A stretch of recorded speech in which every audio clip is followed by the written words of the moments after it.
নেতা পুর নগর উন্নয়ন মন্ত্রী জনাব ফিরহাদ হাকিম সাহেব।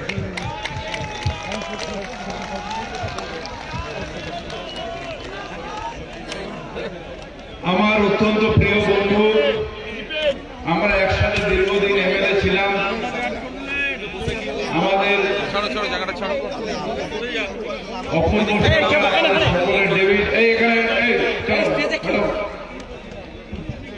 এখানে উপস্থিত আমাদের জেলা সভাপতি আবু তাহের খান সাহেব, আমাদের আরেক এমপি মইনুল হাসান সাহেব, আমাদের অভিভাবক সুব্রত সাহা, খলিলুর রহমান সাহেব, আমার বন্ধু অসিত মাল সাহেব আছেন, আমার চাচা আছেন, এখানে সৌরভ সাহেব আছেন জাকির হোসেন, আমার কলিগ, আমরা একসাথে মিনিস্টার আছেন, আফরউদ্দিন খান সাহেব আছেন, আখরু আছেন, আমিরুল হাসান আছেন, রাজীব হোসেন আছেন, আমার সাথে এসেছেন বৈদ্যনাথ দাস আছে, অসিত মার্জি আছে। অসিত মার্জি প্রচুর হোর্ডিং লাগিয়েছে, দেখেছি। আশিস মার্জি আছে, গোলাম মোর্শেদ আছে, বাপি সরকার আছে, আজহারউদ্দিন সিরাজ আছেন, শ্রমিক হোসেন আছেন, সৌরভ সাহেব আছেন, বলেছি, শাহনাজ বেগম আছেন, অশোক দাস আছেন, অরবিন্দ মজুমদার আছেন, নিয়ামত শেখ আছে, অরিত মজুমদার আছেন, শ্যামলী সিংহ রায় আমার সাথে এসছেন, উনিও আছেন, শাইনা মমতাজ আছেন, অশোক আছেন, আমাদের পৌরসভার বিপ্লব আছে, আমাদের ভরত আছেন, আপনারা সকল এখানে আছেন। আমরা কলকাতার লোক, কিন্তু মুর্শিদাবাদে বারবার আসি, কারণ যতবার মুর্শিদাবাদে আসি ততবার এই মাটিটাকে সেলাম করতে ইচ্ছে করে। তার কারণ ধর্ম নিরপেক্ষতার যদি কোনো প্রতীক থাকে সেটা হচ্ছে মুর্শিদাবাদ। হ্যাঁ, এই জেলা প্রচন্ড করি 34 বছরে এই জেলাকে বামফ্রন্ট সরকার তুলে দেয়নি। এই জেলা বেকারত্ব ভর্তি, এই জেলার থেকে 30% মানুষ বাইরে গিয়ে কাজ করেন। কিন্তু এই জেলা যদি ইতিহাস দেখেন, হয়তো তাজমহল তৈরি করেছে এই জেলার মানুষ। তাই মুর্শিদাবাদ শুধু কারুকার্যের জন্য নয়, শুধু বড় সমৃদ্ধির জন্য নয়, এই জেলায় ভারত স্বাধীন ভারতের শেষ নবাব থাকতেন, সিরাজউদ্দৌলার দাস। আপনারা সবাই তাই ধর্ম নিরপেক্ষতার প্রতীক, যেটা সুব্রতদা বললেন না, ধর্ম নিরপেক্ষতা। আজকের লড়াইটা ভাই কি? ব্রিটিশ অনেকদিন আগে গুজরাটে এসেছিল, প্রথম গুজরাটে এসেছিল, গুজরাটে ফিট করে নিয়েছিল, ব্যবসায়ীদের ফিট করে নিয়েছিল। ভাই যারা উঠতে চান উঠে যান, কারণ ব্যাপারটা মাঝখানে যাবেন না, উঠে যান না, ঠিক আছে, বাথরুমটা তুমি যাবে, উঠে যাবে। গুজরাটে অনেকদিন আগে এসেছিল। চিরকালই গুজরাট হচ্ছে ব্যবসায়ীদের, এবং যেভাবে টাকা আসে তারা যদি কেউ দেশও আক্রমণ করে কখনই তার বিরোধিতা করে। কিন্তু সিরাজউদ্দৌলা মুর্শিদাবাদে দাঁড়িয়ে ব্রিটিশকে আটকানোর চেষ্টা করেছিল। হ্যাঁ, নিশ্চিতভাবে তার পেছন দিক দিয়ে ছুরি মারা হয়েছিল। তাই এই মুর্শিদাবাদ হচ্ছে পূর্ণভূমি, এবং এই মুর্শিদাবাদে যেমন আমাদের অপূর্ব সরকার আছে, ঠিক সেইভাবে আবু তাহের খান আছে। এই মুর্শিদাবাদে যেভাবে খলিলুর রহমান আছে, ঠিক সেইভাবে এই মুর্শিদাবাদে জাকির হোসেন আছে। এই মুর্শিদাবাদ ধর্ম নিরপেক্ষতার প্রতীক, তাই এই মুর্শিদাবাদে আমরা সবসময় সালাম করি। আজকে অনেকে আছেন ভাই, কেউ হায়দ্রাবাদ থেকে এসে আমাদের আল্লাহু আকবার শেখাবে, আবার কেউ এসে গুজরাট থেকে এসে আমাদের জয় শ্রীরাম শেখাবে। ইউপি থেকে এসে জয় শ্রীরাম শেখাবে, কেউ আবার এমপি থেকে এসে জয় শ্রীরাম শেখাবে। অথচ বাংলায় আমরা কি বলি? আসসালামু আলাইকুম। আমরা কি বলি? জয় মা দুর্গা। আমরা কি বলি? জয় মা কালী। এটা বাংলার কৃষ্টি, বাংলার সংস্কৃতি। এটা বাংলার কৃষ্টি, বাংলার সংস্কৃতি। এখানে বিভেদের কোন স্থান নেই। তার কারণ এই বাংলা রবীন্দ্রনাথের বাংলা, এই বাংলা কাজী নজরুল ইসলামের বাংলা, এই বাংলা আমাদের বিবেকানন্দের বাংলা, এই বাংলা শরৎচন্দ্রের বাংলা। এই বাংলায় আমরা সবাই মিলে একসাথে। লজ্জা লাগে যখন অসিকদার পার্লামেন্ট কনস্টিটিউয়েন্সিতে একজন যান, রবীন্দ্রনাথের চেয়ারে বসে পড়েন। একজন গিয়ে বলেন, আরে নোবেল জমিচোর নোবেল প্রাইজ পেয়েছে, লজ্জা লাগে না বাঙালি হিসেবে? লজ্জা লাগে না বাঙালি হিসেবে আপনার? এখন মনে হয় যে বাঙালি হিসেবে এর থেকে বড় মাথা নত আর কোথায় করব? যখন অমর্ত্য সেনকে জমি চোর বলা হয়, তার থেকে বড় অপমান বাঙালির আর কখনো কোনোদিন হয়নি, যেটা আজকে বিজেপি করেছে। আমরা তাই বলি, মাগো, বাংলার মাকে বলি, আমরা তোমার শান্ত প্রিয় শান্ত ছেলে। মৃত্যুবরণ করত না, ব্রিটিশকে হারিয়ে দিত। তার কারণ মির্জাফর যদি বিশ্বাসঘাতক না করত। কিন্তু আজকে মির্জাফর আর বিশ্বাসঘাতক করতে পারবে না। তার কারণ অনেক আগে থেকে মুর্শিদাবাদের মানুষ তথা বাংলার মানুষ আগেই সজাগ হয়ে গেছে। আর মির্জাফররা আমাদের সিরাজ অর্থাৎ আজকের মমতা ব্যানার্জি, তাকে আর পেছন দিক দিয়ে ছুরি মারতে পারবে না। আসলে কি জানেন, ব্রিটিশরা যেরকম গুজরাটে এসেছিল কিন্তু বাংলা দখলের পরে সারা ভারতবর্ষ দখল করেছে, ঠিক সেইভাবে আজকে যারা জয় শ্রীরাম বলছেন, কিছু কিছু হনুমান আছে লাপাচ্ছে, কিন্তু তারাও বোকা পাচ্ছে। তার কারণ জয় শ্রীরাম করে হিন্দু মুসলমান করে নয়। আজকে যদি কিছু করে থাকে নরেন্দ্র মোদী, তাহলে এই ভারতবর্ষটা আদানি আম্বানির কাছে বিক্রি করে দেবে, গেরুয়া রেখে দেবে, এছাড়া আর কিছু নেই। মুখে জয় শ্রীরাম জয় শ্রীরাম, জয় শ্রীরামও নয়। এটা আসলে হচ্ছে কি, একটা মুখ্যমন্ত্রী ছিল, 3 বারের মুখ্যমন্ত্রী, সে হঠাৎ এত টাকা কোথা দিয়ে পেল? বিজেপি করে এসছে সুজাতা, বিজেপির কেন্দ্রীয় ছিলেন আডবাণী, কেন্দ্রে ছিলেন সুষমা স্বরাজ, কেন্দ্রে ছিলেন আমাদের অরুণ জেটলি, সেই সময় কেন্দ্রে ছিলেন রাজনাথ সিং এর মতন বড় বড় নেতা। তাকে টপকে প্রধানমন্ত্রী হয়ে গেল কেন? তার কারণ মুখ্যমন্ত্রী হওয়ার থেকে তারা কিছু বিজনেসম্যানকে বড় করতে শুরু করল। সেই বিজনেসম্যান আদানি আম্বানি আপনাদের টাকা দিয়ে দিল এত যে সে প্রধানমন্ত্রী হয়ে গেল। এখন আবার যখন প্রধানমন্ত্রী হয়ে গেছে, এরা তো বেনিয়া, आप 1 पैसा दोगे भगवान 10 लाख देगा।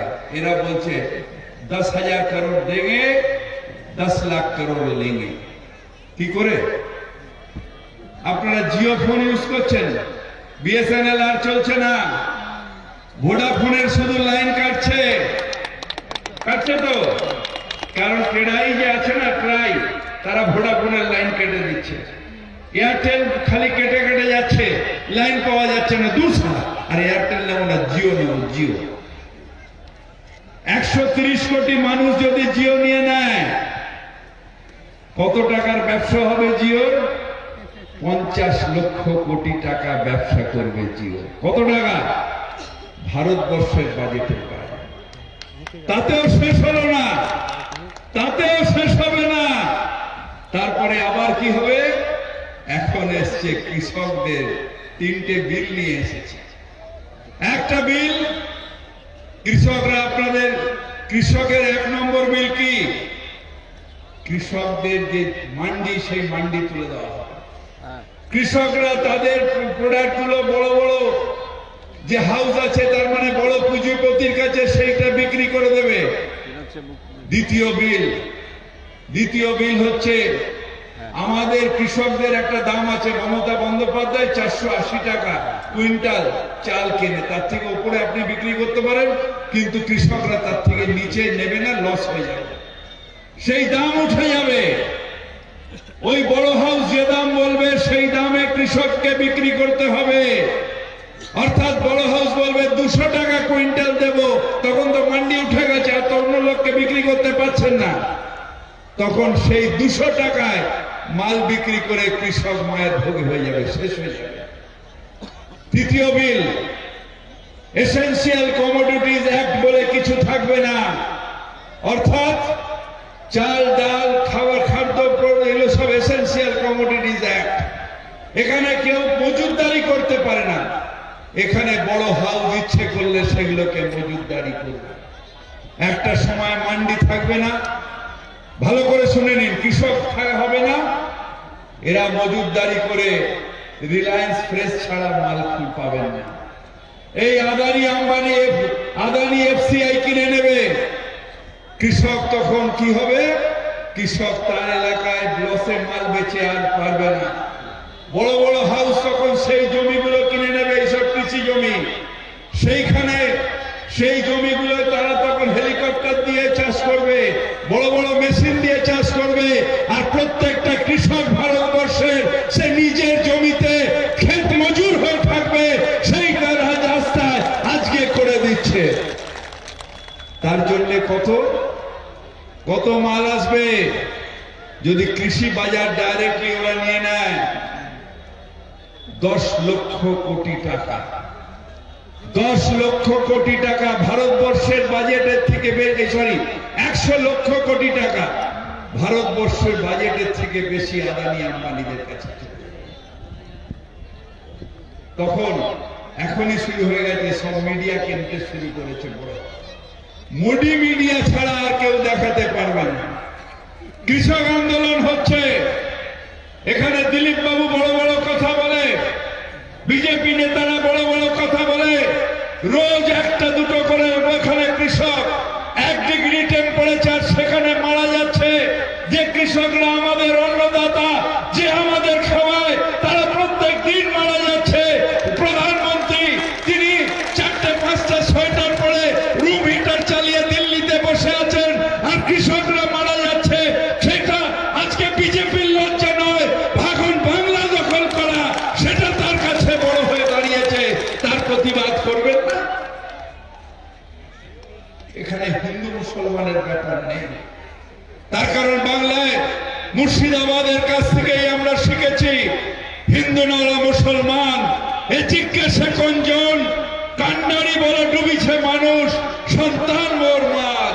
সেই কান্ডারির নাম মমতা বন্দ্যোপাধ্যায়, সেই কান্ডারির নাম মমতা বন্দ্যোপাধ্যায়। অনেকে আসেন এখানে লাপাচ্ছেন, মিম হবে, মিম মিম মিম মিম। আরে মিম কিম হয়ে যাবে, কি হবে ভাই?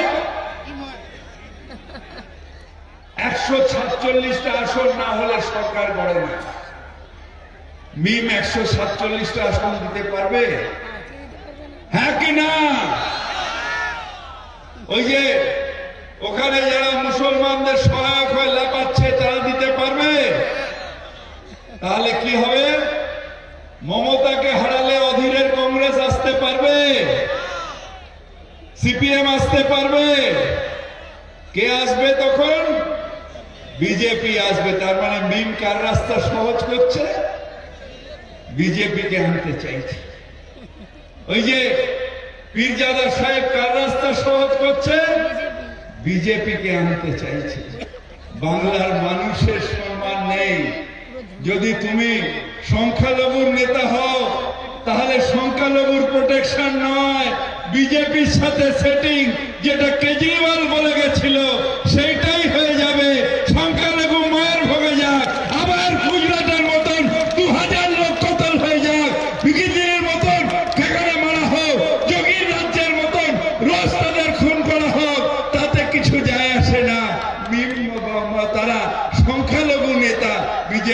একসাথে রাত্রিরে গিয়ে সেটিং করে নিয়েছি। আমরা বোকা? বাংলার মানুষ বোকা?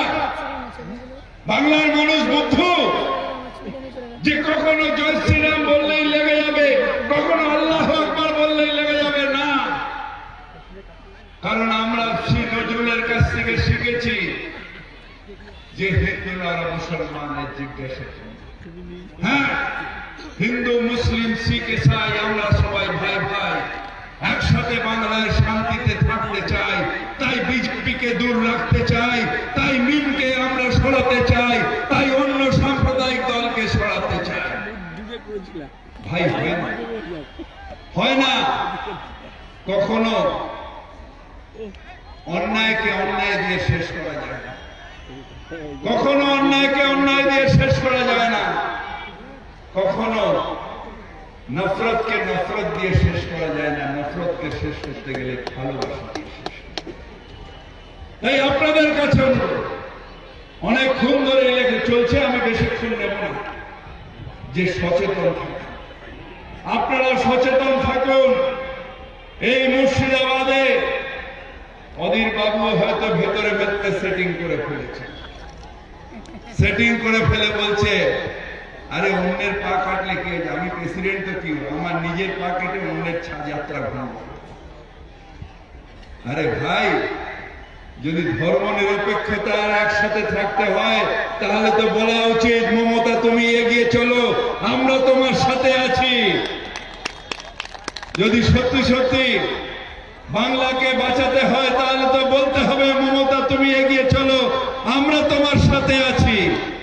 নাকি ভেতরে সেটিং করে কার সাথে কে ফোনে কথা বলছে, কে বলছে যে ঠিক আছে আমি তোমাকে এতগুলো লোক পাঠিয়ে দিচ্ছি, তুমি কথা বলে নাও, মুর্শিদাবাদে তো আমার ছিলাম কিন্তু এখন আমার নেই, ওটা তুমি অধীরের দিকে চলে যাও।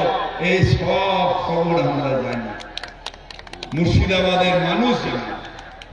তাই আপনাদের কাছে করজোড়ে অনুরোধ করছি, বাংলাকে বাঁচান, বাংলাকে বাঁচান, সাম্প্রদায়িক সব শক্তিকে আটকান।